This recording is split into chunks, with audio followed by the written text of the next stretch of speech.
3-6-22 की वाणी है। मीठे बच्चे, यह खेल है कब्रिस्तान और परिस्तान का। इस समय कब्रिस्तान है, फिर परिस्तान बनेगा। तुम्हें इस कब्रिस्तान से दिल नहीं लगानी है। प्रश्न, मनुष्य कौन सी एक बात को जान ले तो सब संशय दूर हो जाएंगे? उत्तर, बाप कौन है, वह कैसे आते हैं, यह बात जान ले तो सब संशय दूर हो जाएंगे। जब तक बाप को नहीं जाना तब तक संशय मिट नहीं सकते। निश्चय बुद्धि बनने से विजय माला में आ जाएंगे, लेकिन एक एक बात में सेकंड में पूरा निश्चय होना चाहिए। गीत छोड़ भी दे आकाश सिंहासन, इस धरती पर आ जा रे। ओम शांति। बाप बैठ बच्चों को समझाते हैं। यह है बेहद का रूहानी बाप। आत्माएं सभी रूप तो जरूर बदलती है, निराकार से साकार में आते हैं पाठ बजाने कर्म क्षेत्र पर। बच्चे कहते हैं, बाबा आप भी हमारे मुआफिक रूप बदलो। जरूर साकार रूप धारण करके ही तो ज्ञान देंगे ना, मनुष्य का ही रूप लेंगे ना। बच्चे भी जानते हैं हम निराकार हैं, फिर साकार बनते हैं।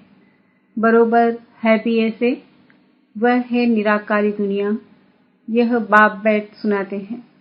कहते हैं तुम अपने 84 जन्मों की कहानी को नहीं जानते हो।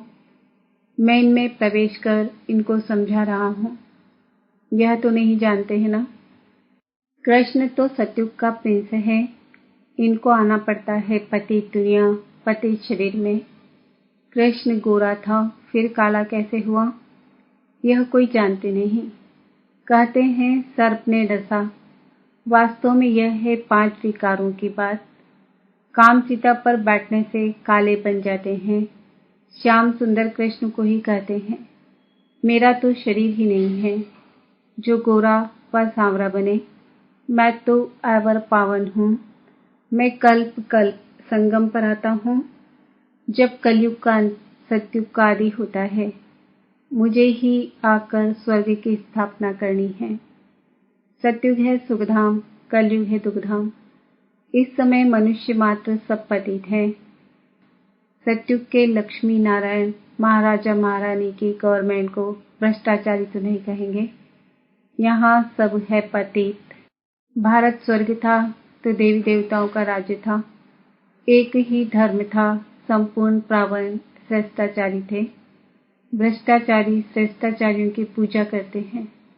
सन्यासी पवित्र बनते हैं तो अपवित्र उनको माथा टेकते हैं। सन्यासी को गृहस्थी फॉलो तो कुछ करते नहीं, सिर्फ कह देते हैं मैं फलाने सन्यासी का फॉलोअर्स हूँ, सो तो जब फॉलो करो। तुम भी सन्यासी बन जाओ तब कहेंगे फॉलोअर। गृहस्थी फॉलोअर्स बनते हैं, परंतु वह पवित्र तो बनते नहीं। न सन्यासी उनको समझाते हैं, न वह खुद समझते हैं कि हम फॉलो तो करते नहीं हैं। यहाँ तो पूरा फॉलो करना है। माता पिता को गाया जाता है फॉलो फादर मदर, और संग बुद्धि योग तोड़ना है। सभी देहधारियों से तोड़ मुझ एक बाप से जोड़ो तो बाप के पास पहुंच जाएंगे, फिर सतयुग में आ जाएंगे। तुम ऑलराउंडर हो, 84 जन्म लेते हो, आदि से अंत तक, अंत से आदि तक तुम जानते हो हमारा ऑलराउंड पार्ट चलता है।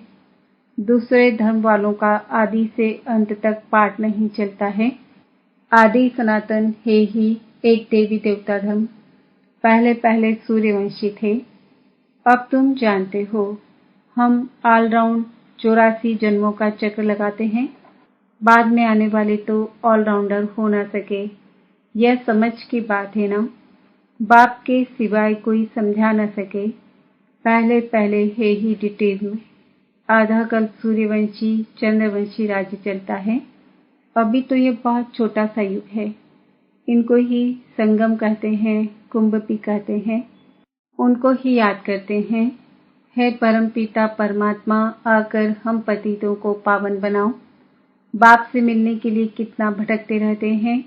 यज्ञ तप दान पुण्य आदि करते रहते हैं, फायदा कुछ भी नहीं होता है।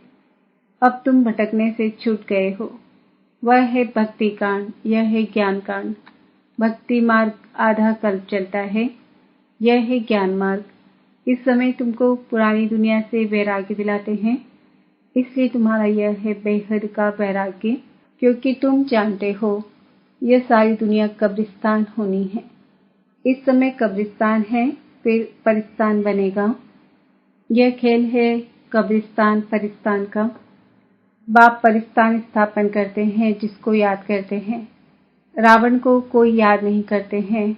मुख्य एक बात समझने से फिर सब संशय मिट जाएंगे। जब तक पहले बाप को नहीं जाना है तो संशय बुद्धि ही रहेंगे। संशय बुद्धि विंशंति, बरोबर हम सब आत्माओं का वह बाप है, वही बेहद का वर्षा देते हैं। निश्चय से विजय माला में पिरो सकते हैं। एक एक अक्षर में सेकंड में निश्चय होना चाहिए। बाबा कहते हैं तो पूरा निश्चय होना चाहिए ना। बाप निराकार को कहा जाता है। ऐसे तो गांधी को भी बापूजी कहते थे, परंतु यहाँ तो वर्ल्ड का बापूजी चाहिए ना। वह तो है ही वर्ल्ड का गॉडफादर। वर्ल्ड का गॉडफादर वह तो बहुत बड़ा हुआ ना। उनसे वर्ल्ड की बादशाही मिलती है। ब्रह्मा द्वारा स्थापना होती है विष्णु के राज्य की। तुम जानते हो हम ही विश्व के मालिक थे। हम सो देवी देवता थे, फिर चंद्रवंशी, वैश्यवंशी, शूद्रवंशी बने। इन सब बातों को तुम बच्चे ही समझते हो। बाप कहते भी हैं इस मेरे ज्ञान यज्ञ में विघ्न बहुत पड़ेंगे। यह है रुद्र ज्ञान यज्ञ। इससे विनाश ज्वाला प्रज्वलित होती है। इसमें सारी पुरानी दुनिया खत्म हो, एक देवता धर्म की स्थापना हो जाएगी। तुमको समझाने वाला बाप है, वह सच बोलते हैं। नर से नारायण बनने की सत्य कथा सुनाते हैं। यह कथा तुम अभी ही सुनते हो, यह कोई परंपरा नहीं चलती है। अब बाप कहते हैं तुमने 84 जन्म पूरे किए हैं, अब फिर नई दुनिया में तुम्हारा राज्य होगा। यह है राजयोग का ज्ञान। सहज राजयोग की नॉलेज एक परम पिता परमात्मा के पास ही है, जिसको प्राचीन भारत का राजयोग कहते हैं। बरोबर कलयुग को सतयुग बनाया था, विनाश भी शुरू हुआ था। मुसलों की ही बात है। सतयुग त्रेता में तो कोई लड़ाई होती नहीं, बाद में शुरू होती है। यह मुसलों की है लास्ट लड़ाई। आगे तलवार से लड़ते थे, फिर बंदूकबाजी चलाई, फिर तोप निकाली, अब बॉम्ब्स निकाले हैं। नहीं तो सारी दुनिया का विनाश कैसे हो। फिर उनके साथ नेचुरल कैलेमिटीज भी है। मूसलधार बरसात, फेमन, यह है नेचुरल कैलेमिटीज। समझो अर्थक्वेक होती है, उसको कहते हैं नेचुरल कैलेमिटीज। उसमें कोई क्या कर सकते हैं। कोई ने अपना इंश्योरेंस भी किया हो तो कौन और किसको देगा। सब मर जाएंगे, किसको कुछ भी मिलेगा नहीं। अभी तुम्हें फिर इंश्योर करना है बाप के पास। इंश्योर भक्ति में भी करते हैं, परंतु वह आधा कल्प का रिटर्न मिलता है। यह तो तुम डायरेक्ट इंश्योर करते हो। कोई सब कुछ इंश्योर करेगा तो उनको बादशाही मिल जाएगी। जैसे बाबा अपना बतलाते हैं, सब कुछ दे दिया, बाबा पास फुल इंश्योर कर लिया तो फुल बादशाही मिलती है। बाकी तो यह दुनिया ही खत्म हो जाती है। यह है मृत्युलोक। किनकी दबी रहेगी धूल में, किनकी राजा खाए, किनकी चोर लूट ले जाए, किनकी आग जलाए। सफल वही जो सफली के घर जाए। जब कहाँ आग लगती है व कोई आफत आती है तो चोर लोग लूटते हैं। यह समय ही अंत का है, इसलिए अब बाप को याद करना है, मदद करनी है। इस समय सब पतित हैं, वह पावन दुनिया स्थापन कर ना सके, यह तो बाप का ही काम है। बाप को ही बुलाते हैं, निराकारी दुनिया से आओ, आकर रूप धरो। तो बाप कहते हैं मैं साकार में आया हूँ, रूप धरा है, परंतु हमेशा इसमें नहीं रह सकता हूँ। सवारी कोई सारा दिन थोड़ी ही होती है। बैल की सवारी दिखाते हैं, भाग्यशाली रथ मनुष्य का दिखाते हैं। अब यह राइट है या वह, गौशाला दिखाते हैं ना। गौमुख भी दिखाया है। बैल पर सवारी और फिर गौमुख से नॉलेज देते हैं। यह ज्ञान अमृत निकलता है। अर्थ है ना, गौमुख का मंदिर भी है।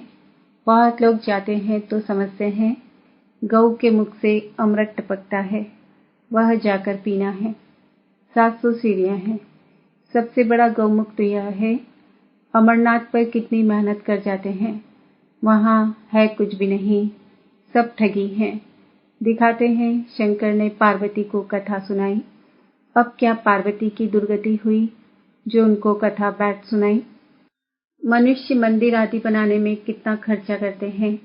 बाप कहते हैं खर्चा करते करते तुमने सब पैसे कमा दिए हैं। तुम कितने सॉल्वेंट थे, अब इनसॉल्वेंट बन गए हो। फिर मैं आकर सॉल्वेंट बनाता हूँ। तुम जानते हो बाप से हम वर्षा लेने आए हैं, तुम बच्चों को दे रहे हैं। भारत है परम पिता परमात्मा का बर्थ प्लेस, तो सबसे बड़ा तीर्थ हुआ ना। फिर सर्व पतितों को पावन भी बाप ही बनाते हैं। गीता में अगर बाप का नाम होता तो सभी यहाँ आकर फूल चढ़ाते। बाप के सिवाय सभी को सद्गति कौन दे सकता। भारत ही सबसे बड़ा तीर्थ है, परंतु कोई को मालूम नहीं है। नहीं तो जैसे बाप की महिमा अपरंपार है, वैसे भारत की भी महिमा है। हेल और हेवन भारत बनता है। अपरम अपार महिमा है ही हेवन की, अपरम अपार निंदा फिर हेल की करेंगे। तुम बच्चे सचखंड के मालिक बनते हो। यहाँ आए हो बाबा से बेहद का वर्षा लेने। बाप कहते हैं मन मना भव और सबसे बुद्धि योग हटाए मामेकम याद करो। याद से ही पवित्र बनेंगे।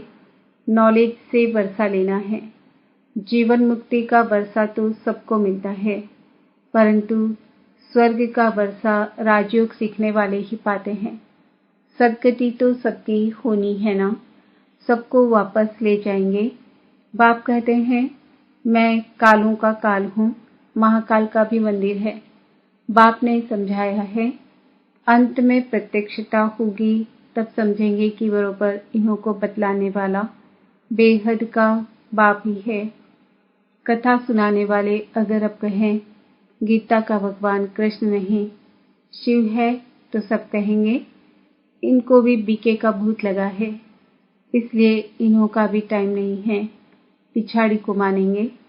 अभी मान लेवे तो उन्हों की सारी ग्राहकी चली जाए। अच्छा, मीठे मीठे सिकिलते बच्चों प्रति माता पिता बाप दादा का याद प्यार और गुड मॉर्निंग। रूहानी बाप के रूहानी बच्चों को नमस्ते। हम रूहानी बच्चों की रूहानी बाप दादा को याद प्यार गुड मॉर्निंग नमस्ते ओम शांति। धारणा के लिए मुख्य सार और सब संग तोड़ माता पिता को पूरा फॉलो करना है।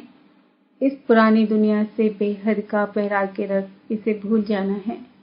यह अंत का समय है। सब खत्म होने के पहले अपने पास जो कुछ है उसे इंश्योर कर भविष्य में फुल बादशाही का अधिकार लेना है। वरदान ब्राह्मण जीवन में सदा खुशी की खुराक खाने और खिलाने वाले श्रेष्ठ नसीबवान भव। विश्व के मालिक के हम बालक सो मालिक हैं। इसी ईश्वरी नशे और खुशी में रहो। वाह मेरा श्रेष्ठ भाग्य अर्थात नसीब। इसी खुशी के झूले में सदा झूलते रहो। सदा खुश नसीब भी हो और सदा खुशी की खुराक खाते और खिलाते भी हो। औरों को भी खुशी का महादान दे, खुश नसीब बनाते हो। आपकी जीवन ही खुशी है, खुश रहना ही जीना है। यही ब्राह्मण जीवन का श्रेष्ठ वरदान है। स्लोगन हर परिस्थिति में सहनशील बनो तो मौज का अनुभव करते रहेंगे। मातेश्वरी जी के अनमोल महावाक्य। यह अपना ईश्वरी ज्ञान अपनी बुद्धि से नहीं निकाला हुआ है, न कोई अपनी समझ अथवा कल्पना है अथवा संकल्प है, परंतु यह ज्ञान सारी सृष्टि का जो रचता है उस द्वारा सुना हुआ ज्ञान है और साथ साथ सुनकर अनुभव और विवेक में जो लाया जाता है वो प्रैक्टिकल आपको सुना रहे हैं।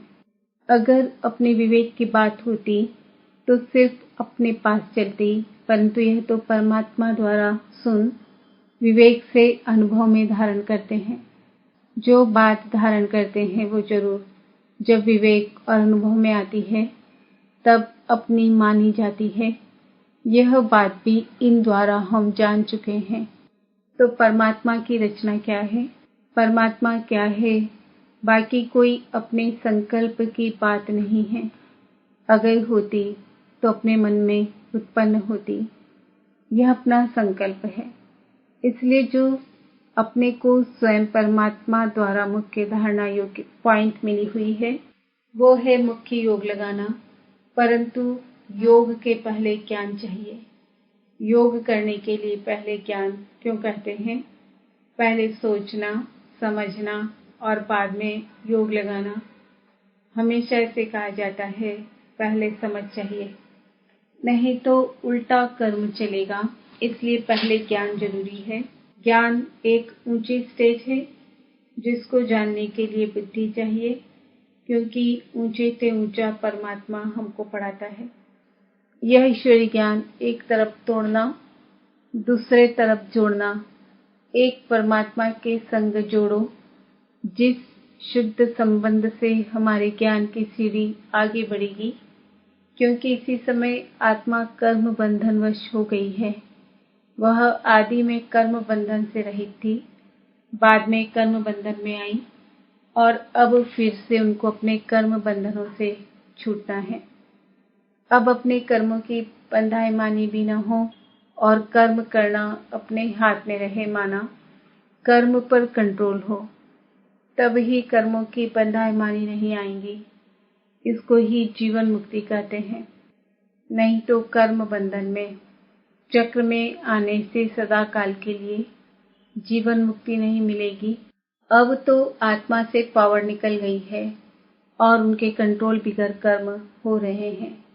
लेकिन कर्म आत्मा से होना चाहिए और आत्मा में जोर आना चाहिए और कर्मों को इस स्थिति में आना चाहिए जो कर्मों की बंधाई मानी न रहे। नहीं तो मनुष्य दुख सुख के लपेट में आ जाते हैं, क्योंकि कर्म उनको खींचता रहता है। आत्मा की शक्ति उस पावर में आती है जो कर्मों के बंधाई मानी में न आवे। यह रिजल्ट इन बातों को धारण करने से सहज हो जाएगा। इस क्लास का मकसद यही है। बाकी अपने को कोई वेद शास्त्र पर डिग्री हासिल नहीं करनी है, बल्कि इस ईश्वरीय ज्ञान से अपने को अपनी जीवन बनानी है, जिस कारण ईश्वर से वो शक्ति लेनी है। अच्छा, ओम शांति। आज का स्वमान है, मैं आत्मा श्रेष्ठ नसीब